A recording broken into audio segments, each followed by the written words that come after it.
Brock Purdy is going to lose the ball in the pocket. And I love Brock, but Brock has been so underwhelming the last month and a half. Like, the facts are the facts. Against the top dogs in the league, he looks so subpar. And you know what the top dogs look like? Top dogs. Top dogs.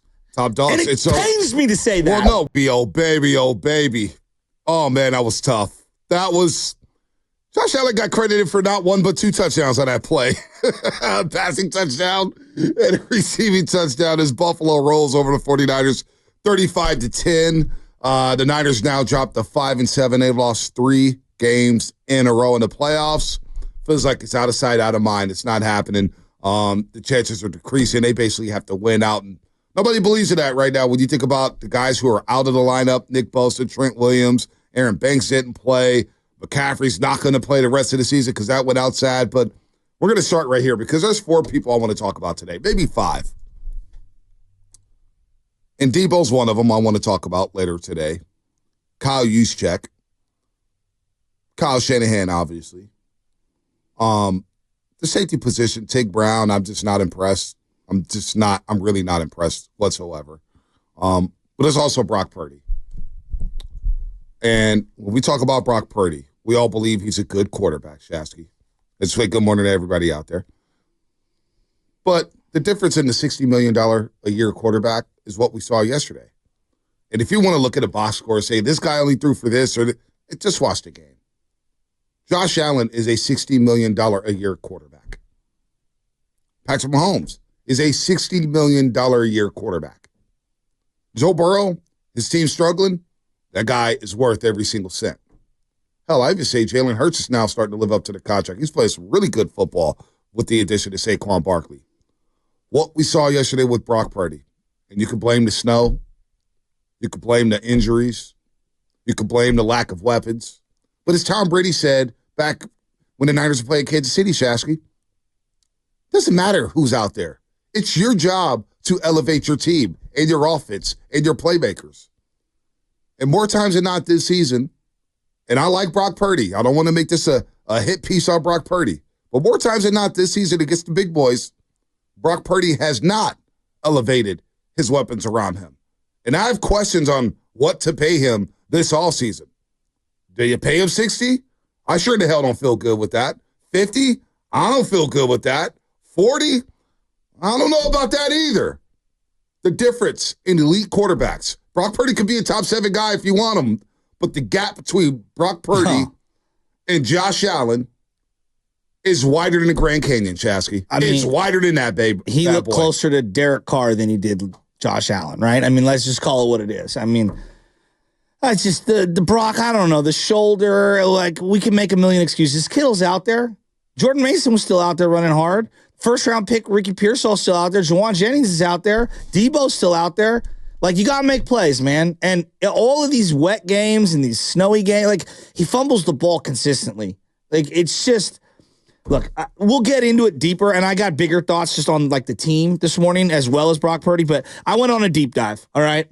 He has faced some of the top dogs the last couple years, okay? And I'm not cherry picking. These are just the facts. He's faced Joe Burrow. He's faced Kirk Cousins. I don't think he's a big dog, but people link him to us. Lamar Jackson. Jordan Love, I throw the other one away because he didn't play against Jordan Love this last week. Mahomes twice. Darnold, who was his backup. Stafford, Kyler, and Josh Allen. That's 9 different quarterbacks. 10 games. Brock Purdy has 9 touchdowns and 18 turnovers against the big dogs. You know what the big dogs How many turnovers? He has 18 turnovers. 9 touchdowns, 18 turnovers. That's 9 games? 10 games. 10 games. Against 9 quarterbacks because he played Mahomes twice. Wow. Those other guys have 19 touchdowns and 8 turnovers.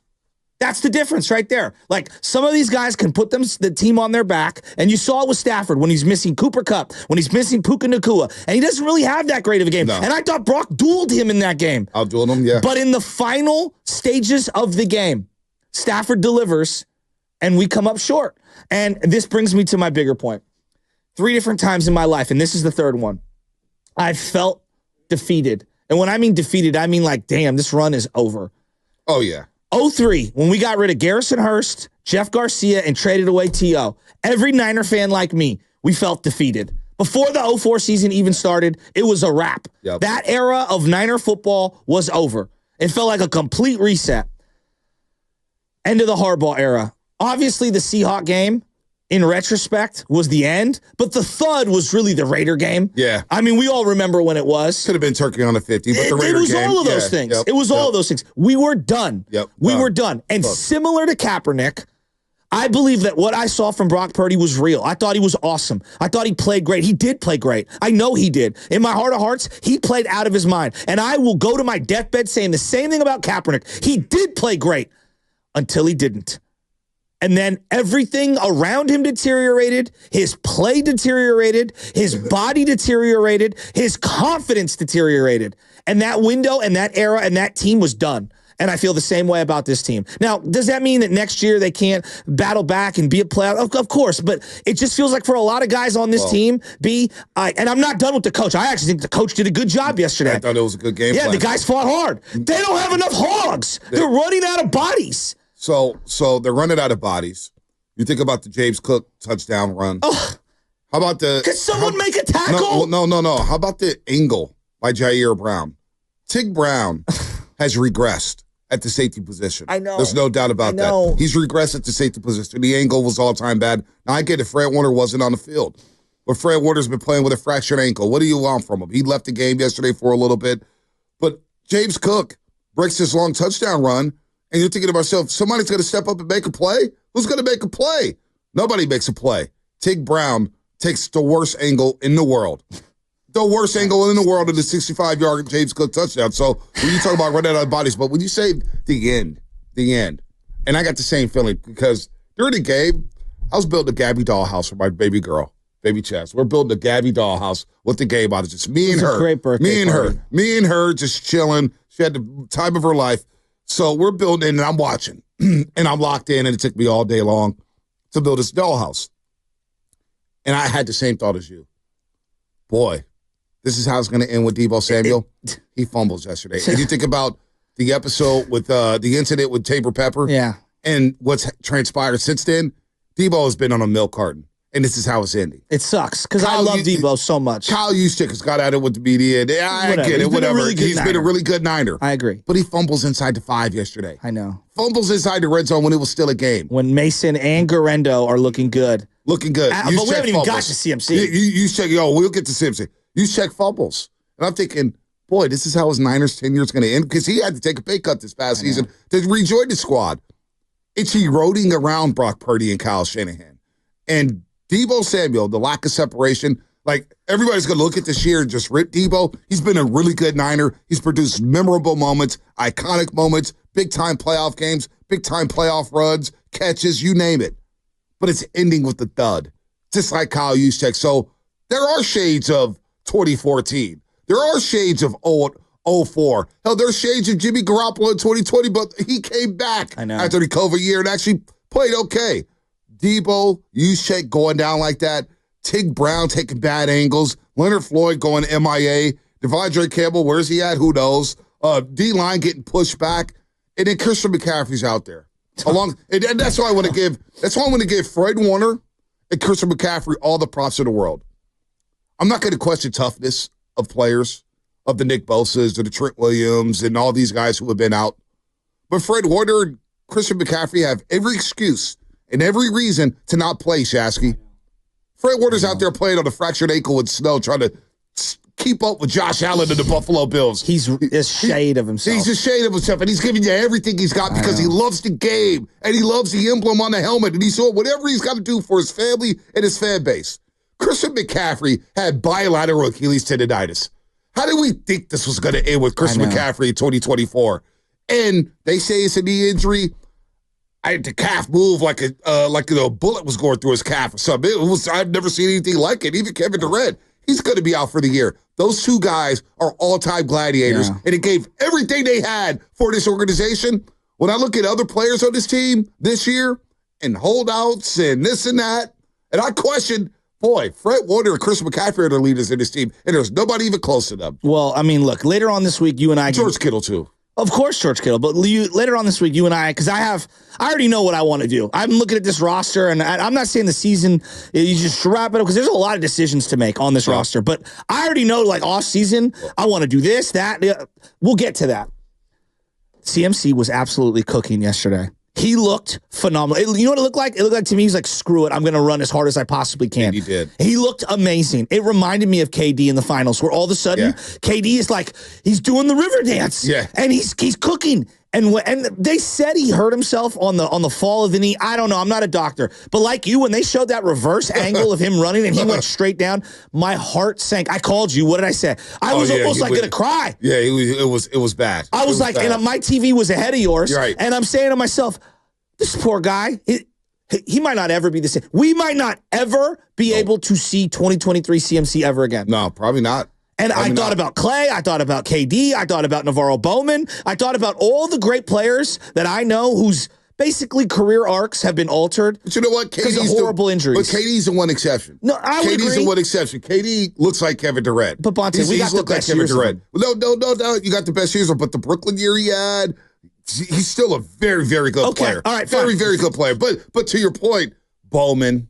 Oh, it's heartbreaking. I mean, Klay Thompson. When he went down the way he did, non-contact like that, he just went right down. And look, and he was having one of those. He was having a turn back the clock game, and you never see the swagger with CMC either.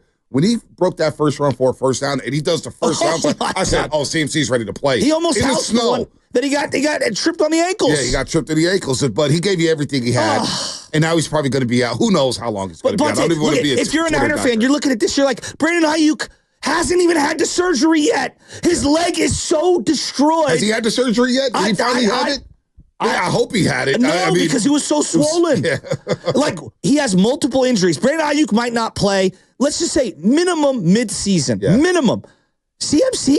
Who knows how long he's out? If you buy it at face value and it's just a knee, that's not good. PCL injuries can last 6 months. Right. If it's the what I believe it to be, which is knee and some sort of calf injury, well, now we're in some deep water. Well, these next 5 weeks, 888-957-9570. Our pets' heads are falling off. I want to get everybody's thoughts here. 888-957-9570. Niners get rolled by Buffalo. Their season is basically on life support. We don't believe they can win. Seattle won yesterday in New York City. They're up 2 games on the 49ers. Really, probably the season ended at Levi Stadium when they lost to Geno Smith and the Seattle Seahawks. That was probably the season, even though they were mathematically still in it. And they're still mathematically, but who the hell in their right mind thinks they're going to beat Miami and South Beach? They might not beat Chicago next Sunday. Bonta, I listen to Matt Mayoko, who has been covering this team for 30 years. Matt Mayoko is one of the most optimistic Niner fans out there. Would you guys agree? Niner beat writers. Yeah, excuse me. Niner beat writers out there. Yeah. He's like, dude, I've never seen the Niners lose back-to-back games this bad. This is it. Jim Tom Sula was the last time they lost back-to-back games, 25-point blowouts. And even then, he said, those were late. They scored late to put they were down 25 for almost the entire second half. I'll say the Green Bay game, it felt like they were in that game. Fair. So, whatever. But here's the biggest takeaway. Here's the biggest takeaway in these 2 games. They're done. Turnovers. 6 turnovers to 0 the last 2 weeks. 3 turnovers in each game. And you got fumbles from Debo Samuel, Kyle Juszczyk, and Brock Purdy. And that, to me, as I'm looking for dudes, this is what the next 5 weeks are. I wasn't saying taking, if you remember, after the Seattle game, I was saying, look, it's about seeing who I could bring into 2025. Isaac Guerrero looks like a guy I could bring into 2025. Get him in space. The guy got speed. Let him play. Jordan Mason, I thought, ran hard as hell. Oh, well, Jordan Mason was once the leading rusher this season. Oh, go figure. He runs hard. That's why when I think about, the run block, Jordan Mason has ran great every single game. Yeah. And he showed you burst, okay? Juwan Jennings. It's a player. Lynn Eshmont Award winner, in my opinion, has been balling. How about the won't go catch? down. The diving catch. Not getting tackled by multiple people, dragging dudes in the snow. George Kittle, another guy I can roll with. Give him the extension now. I want him to be a 49er for the rest of his career. Fred Warner, I know, get the ankle right. Yeah. They're coming back, number 54. We'll see what happens with Drake Greenlaw because he's a free agent. We'll see if they re-sign him. But I'm looking for dudes I could take in the next season.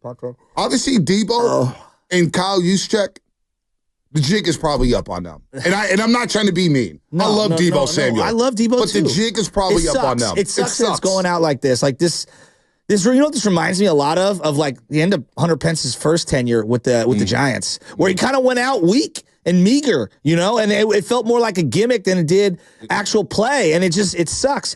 I watched the punter try to slide kick a guy on a return, and I was like, what? What is going on here? What are we doing? And then poor Jake Moody. Look, I have been, you know me. I'm the first to say Jake Moody hasn't been good. I'm not trying to like run him out of town. What is Kyle Shanahan doing kicking a 55-yard field goal multiple times in those conditions with a guy whose psyche is as fragile as my son's hands right now? What are we talking about, my 1-year-old son? What are we doing? Why are you trotting that guy out there?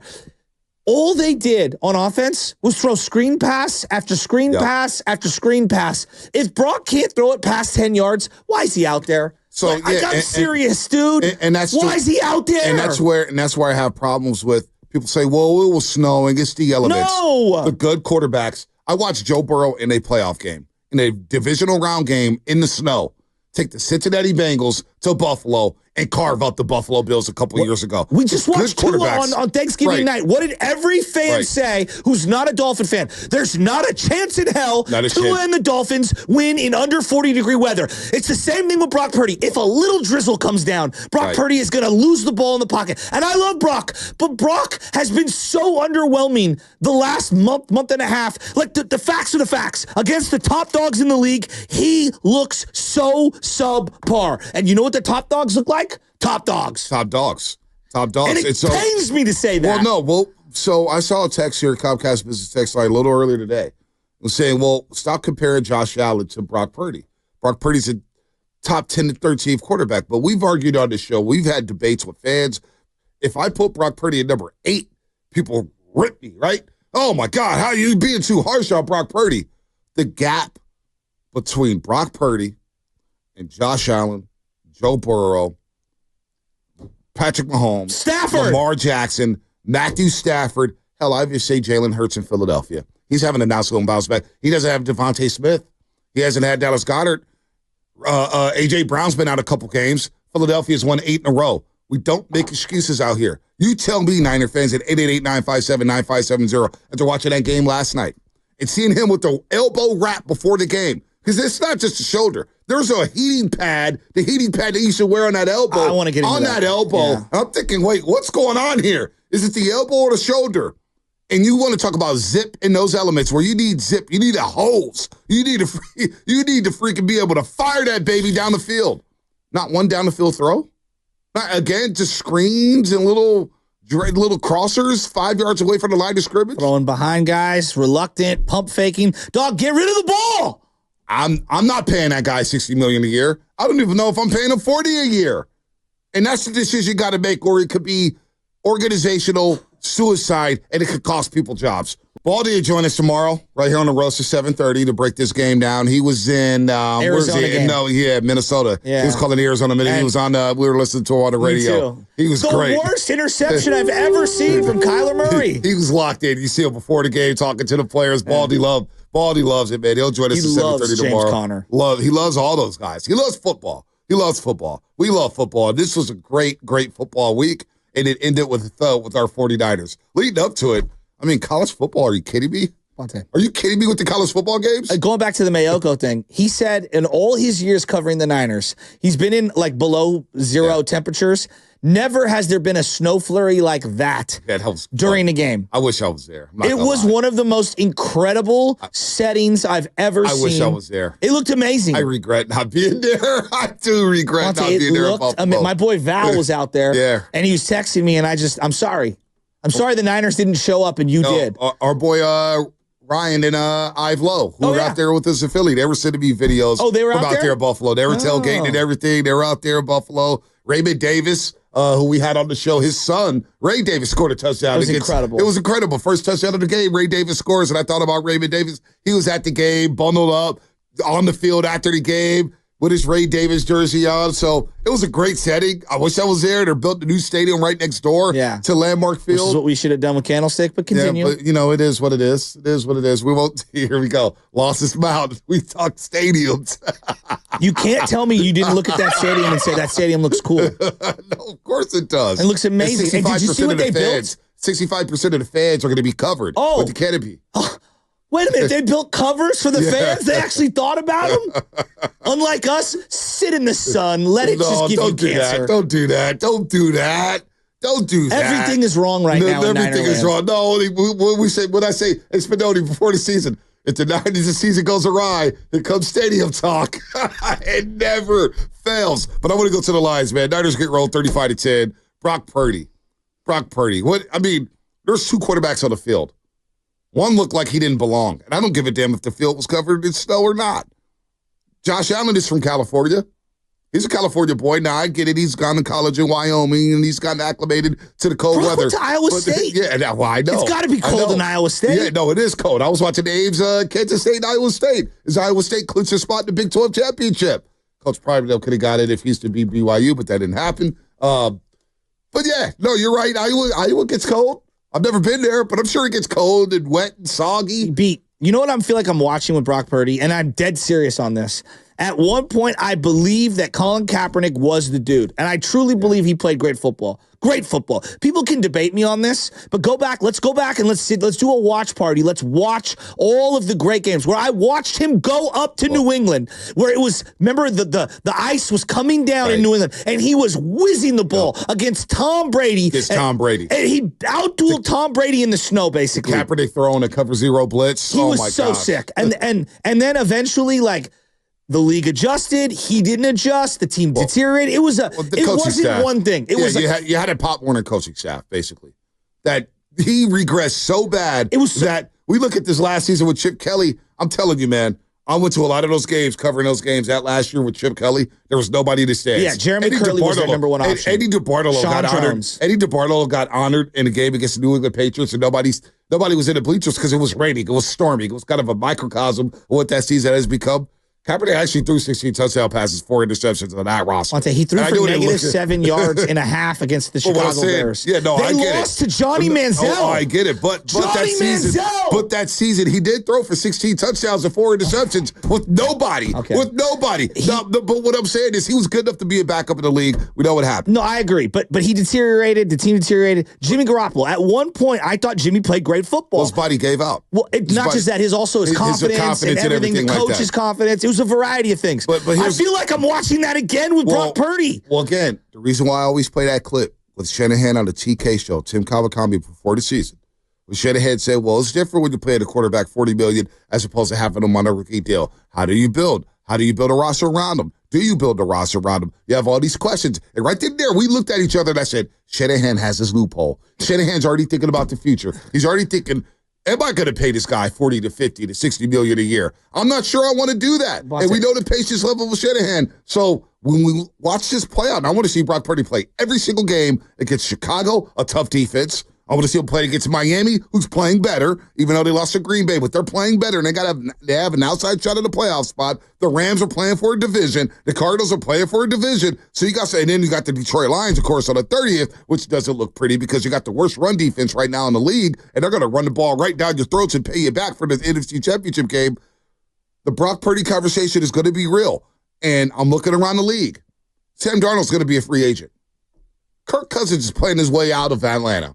You don't think they're starting to beat the drum for Michael Penix Jr.? He threw one of the most horrible lollipop interceptions to the out. It was horrible. He threw 4 picks. That's horrible. So to say to Brock Purdy, and when Tom Brady and Baldy came on the show and mentioned this, the conversation with Tom Brady, I don't want to hear anything about having players on the field. It's your job to elevate your skill position players. And I look at the target share. I look at the target share yesterday on the field, Shasky. I know I'm long-winded here. But George Kittle, 1 target. Ricky Pearsall, 1 target. George Kittle, 2 targets. One was behind him late in the game and hit him in the hand. Yeah, Ricky Pearsall, 1 target. It looked like the quarterback couldn't throw the ball more than 8 yards. I know he threw 1 wobbler to Juwan Jennings on a timing out route. It was nice. He got so lucky on the illegal contact play. He threw one of the worst interceptions. It was 15 yards short of its intended target. And why are you throwing the ball there? It looked like 3 flies up. I said, what is this guy doing? He went back to the middle of the field throwing a lob ball. He got so lucky. There's no way he saw the flag in the snow. There's just no way. No one can tell me. It was one of the worst picks I've ever seen. It was terrible. The reality is that we have a quarterback situation. That doesn't mean that I don't want to. If you told me right now, could you keep him on a 2-year, $30 million per year deal? Yeah, I'd probably do it. But I'm still searching for a guy. You cannot tell me the coach is confident in him when they're down 4 scores, not 3 scores, 4 scores. And 7 years ago, 4 scores late in the third quarter, and they're huddling up and running max protection, run plays. Listen, what the hell are we doing? Run some no huddle. Let's go 4 and 5 wide. Let's go. Speed it up. You're down 25, Shanahan. The season's on the line. You're running the ball. You're down 4 scores, not 3 scores, 4 scores. But you can't stop a nosebleed. Hey, let's huddle up. Everyone come together. We're going to hike it with 1 second left. What the hell are we doing? But no, Shasky, you just mentioned it. You can't get mad about not going no huddle when you just mentioned that the quarterback can't throw more than 8 yards. Then why is he playing? So what is the coach going to do? What is the coach going to do? He's got to evaluate this guy. Brandon Allen, who played the week before. You got to evaluate this guy. You got to evaluate this guy and say, you know what? But at the same time, too, it's the coach's job to protect the players. And what I mean by that is you got no shot of winning that football game. So how do I get out of this game with less injuries? I've already got Trent Williams and Nick Bosa back at home. If you're worried about Brock being hurt, but it's not just playing. But it's not just Brock. It's everybody else. You want to live at that point. It's like, you know what? Shorten the game. Get the hell out of here. We're not winning this football game. We're out because defensively, Nick Sorensen is going to get a pass this week. He's awful. I don't want to hear from anybody who ridiculed me about Steve Wilkes. Would you rather have Steve Wilkes right now? Would you rather have Steve Wilkes right now? Steve Wilkes looks like prime Belichick from the 80s, defensive coordinator for Bill Parcells compared to Nick Sorensen. Yeah, no doubt. I mean, come on, what are we doing? I got a couple more thoughts here, but let's squeeze in a call. Let's get Dave South City. South City. David South City. What's happening? Dave. How you doing there? I just at the start of the game last night, McCaffrey was looking pretty good. I'm sorry he got hurt. My prayers go out to him. I just think the 49ers should invest in snowmaking equipment for Levi's so they can practice a little. I'm just trying to add a little humor. But I just don't know at this point. Maybe divine intervention. That's my thought. No, I hear you. Let's get Father Patrick on the line by 9 o'clock. Let's get to Rob at San Bruno. Rob, what's happening, Rob? What's going on, fellas? The downfall is here? Man, it's been here. Hey, look, that was pathetic. I thought the game was, I thought we was going to lose, but I thought it was going to be a 19-17, 19-14, 21-18. That was pathetic. They quit. And look, remember 4 years ago when they played Buffalo and Allen put on the show against us, and that's the reason we drafted Trey Lance? Yep, on Monday Night Football. You see the quarterback with a big arm who can run and do everything? Look, it wasn't snowing for Allen out there. He was still throwing strikes, still moving his legs. Purdy couldn't throw past 7 yards. That's pathetic. You know what I'm saying? We wasted all this. Now, we supposed to be competing for Super Bowls, right? That's why that was they're thinking, and not keeping Trey Lance, right? Oh, we got to develop him. Well, Purdy ain't that dude, man. We got to get over that. He's been exposed, all right? Case Keenum had a good season, went to a championship game.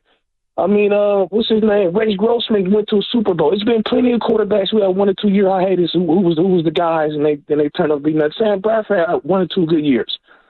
Man, look, Purdy ain't that dude. The mistake was giving up on Trey Lance. That was the problem. Sometimes it's like they was talking about yesterday during the game, Chris Collinsworth.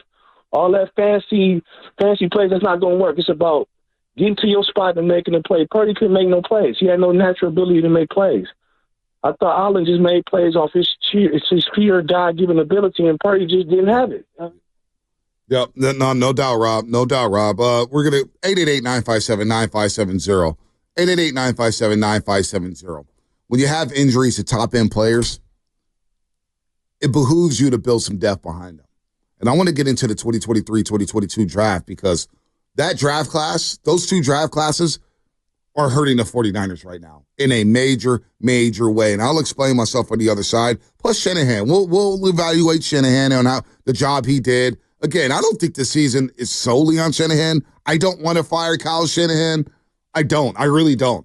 I thought he had a good game plan yesterday in the first half. But what gets to Shanahan? Brock Purdy, what do you do with him? What do you do with this team? They're 5-7 right now. 5-7. I'm not optimistic. No, I'm not optimistic either, BP. Ray Davis. We had Raymond Davis on, his father, who played at Galileo High School, the Academic Athletic Association, and Raymond Davis was a 3-year varsity stud. Like, I believe Ray Davis could have played at the next level, about 5'8", had speed to burn. But obviously those genes have trickled down to Ray Davis, who's now in Buffalo. And we know the story. Ray Davis was bouncing around from foster home to foster home because Raymond, they were struggling. But Raymond put him in a great position saying, look, I know I'm not able to provide for my son like I want to, but I'm going to get him the help that he needs. And boy, did he help him. Raymond Davis is a great father. He's got other kids that are doing very well. He has another son who's got a degree, daughter's going to college. Raymond Davis is a hell of a father. But to see him in Buffalo with his son scored a touchdown against his hometown team, that was really cool. That was really, really cool. And we had Raymond Davis on, Shasky, and we could hear the joy in his voice of his son just being drafted out of Kentucky, man. So a hell of a story. Good call there, Matt, in the corner pocket. All right, Ed McCaffrey on the Up and Adams show. Kay Adams. Here's Ed McCaffrey, the father of Christian McCaffrey, on Christian's injury. He has a PCL strain, so he'll get an MRI today. Okay. And hopefully it's not too serious. And hopefully it's not too serious, and it's something he can bounce back from pretty quickly. All right, I look, PCL strain is what Ed McCaffrey is saying, his father. PCL strain, sprain, tear, whatever it is. I mean, that means it's a tear. Strain is a tear. Strain is a tear, basically. Yeah. Yes, that is the legal. Like, when you say strain, there's a slight tear. Slight tear. And if there's a grade 1, it's slight. Grade 2, it's worse. 3 gets worse. Well, you know what? I don't want to see him on the field the rest of the season. I didn't want to see him on the field in the first place. Bilateral Achilles tendonitis, what? The running back going to play on that? And again, people try to stunt say, people said the burst. Baldy came on the show and said his eyes, the burst, couldn't get to the second level. We all see it. Now, yesterday he had the best burst he's had all season long. But didn't you think, Shasky, that it was a ticking time bomb? Oh, there's not a question in my mind. I mean, like, it was just a matter of time. And I honestly don't fault the Niners for playing him if he wants to play. He's the highest paid running back in the league. Mm-hmm. And he was one of the best players on the planet last year. Mm-hmm. But I think where I am frustrated with them is that, guys, just because he's back doesn't mean he needs to play every snap. You know, just like ease him in a little is all I'm saying. No one's saying like, hey, 5 reps this week, 10 next week, 15. We were saying he doesn't need to play 51 snaps week 1. Right. That's what we were saying. Like, maybe, like, you know, in the 30s and then work our way into the 40s and then, you know, kind of go from there. Like, I just, there was a play. I wrote it down where you had Isaac Orendo in the backfield with Christian McCaffrey and Debo. And I'm saying, like, okay, where has this been the last 3 weeks? Why couldn't we get Jordan Mason and Christian McCaffrey on the field at the same time? No one is saying he has to exclusively play running back. You can use him in a variety of places. I don't get it. I don't get it. If I gave Ben Johnson, and I'm dead serious on this, or Andy Reid, if I gave them this same team, I don't think they use Kyle Juszczyk as much in formations, and I don't think that Mason sits for the stretches of time that he's sat in the last 3 weeks. Not even close. Not even close. I want more Garindo. I'm intrigued with Garindo because he's probably your fastest player on offense right now. He's a home run hitter. I need home run hitters on the field. When you look around the league right now, Philadelphia, A.J. Brown, Saquon Barkley, home run hitters. Yeah. Right? So look at the NFC. Green Bay, Josh Jacobs, he's hitting grand slams. He's hitting home runs. Christian Watson can't catch, but he's a home run hitter. Bucky Irvin in Tampa Bay. Wow, look at this rookie alongside Mike Evans. Washington, Jaden Daniels, home run hitter alongside Terry McLaurin. Yeah. Detroit has multiple home run hitters, Jameson Williams and Jahmyr Gibbs. And David Montgomery can run. Amon-Ra St. Brown can make some things happen. And Sam Laporta's now coming on. They're getting involved in the game plan. Seattle. Jackson Smith and Jigba looks like a home run hitter. Well, we know DK is. And we know DK he has is. the all-time rookie record in a playoff game. Puka Nacua. I mean, he's superstar. Kyron Williams. See how many tackles he broke? Oh, my gosh. Kyron Williams. Yeah. And now they're playing Blake Corum. Yeah, Blake Corum's starting to get the longest play from scrimmage for them yesterday. Yep, no doubt. Now, you look at Arizona. Kyler Murray, home run hitter. Yeah. Trey McBride, he's pretty good. Baller. Pretty good. James Conner, the Terminator, signed an extension before the game. He makes things happen. Yeah, we saw that at Levi Stadium multiple times. So you get to my point here. You kind of feel my point. Isaac Guerrero needs to play. I know. You need home run hitters on the field. Now, how about this? I just saw this from Josh Dubow to AP. We talk about Ricky Pearsall because it's not all on Brock Purdy, not all on Shanahan. But for some reason, Ricky Pearsall, the last 3 games, has run 63 routes.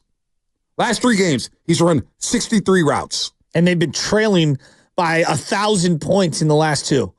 63 routes in the last 3 games. What a horrible value for a first-round pick. Wait till you hear this. God. Wait till you hear this. 63 routes in the last 6 games. He has 0 catches and 3 targets. He's run 63 routes, Ricky Pearsall, the last 3 games. It's unacceptable. He's got 3 targets and no catches. Wow. I mean,